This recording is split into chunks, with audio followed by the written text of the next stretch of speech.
குரங்குலேருந்து தான் மனுஷன் வந்தேன்னு ஒரு பெரிய பொய்யான உருட்டினது வேற யாரும் இல்லை, சார்லஸ் டார்வின்கிற போலி சயின்டிஸ்ட் தான். அஸ்ஸலாமு அலைக்கும் வரஹ்மத்துல்லாஹி வபரகாத்துஹு.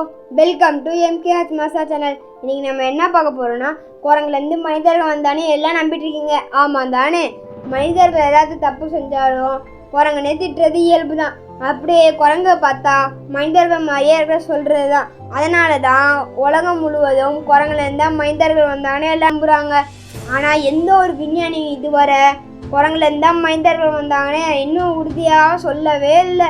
பின்ன எப்படி இந்த விஷயம் உலகம் முழுவதும் தெரிஞ்சிருக்கும்? வாங்க பார்க்கலாமா? குரங்குலேருந்து தான் மனுஷன் வந்தேன்னு ஒரு பெரிய பொய்யான உருட்டினது வேற யாரும் இல்லை, சார்லஸ் டார்வின்கிற போலி சயின்டிஸ்ட் தான். இவர் 1859 உயிர்வகை தோற்றம் என்ற புத்தகத்தில் ஒரு பொய்யான விஷயத்த சொல்லியிருக்காரு.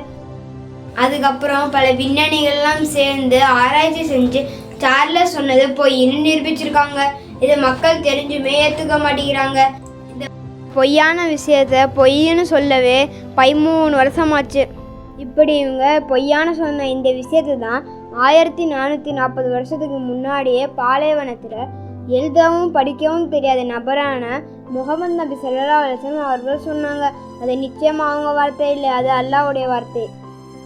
குர்ஆன் அத்தியாயம் 51 வசனம் 20-22 அல்லாஹ் குர்ஆனில் ஆதம் நபியையும் அவருடைய மக்களையும் அழகான முறையிலே நாமே படைத்தோம் என்று சொல்லியிருக்கான். இப்போ தெளிவாக தெரியுதா, குரங்குலேருந்து மனுஷன் வரலன்னு. விஞ்ஞானிகள் எல்லாம் விஞ்ஞானி அல்லாஹ் ஒருவன். இது போல் பயனுள்ள வீடியோ பார்க்க MKH மதரசாவை சப்ஸ்கிரைப் பண்ணுங்கள். இன்ஷா அல்லாஹ் அடுத்த வீடியோவில் பார்க்கலாம். அஸ்ஸலாமு அலைக்கும் வரஹ்மத்துல்லாஹி வபரகாத்துஹு.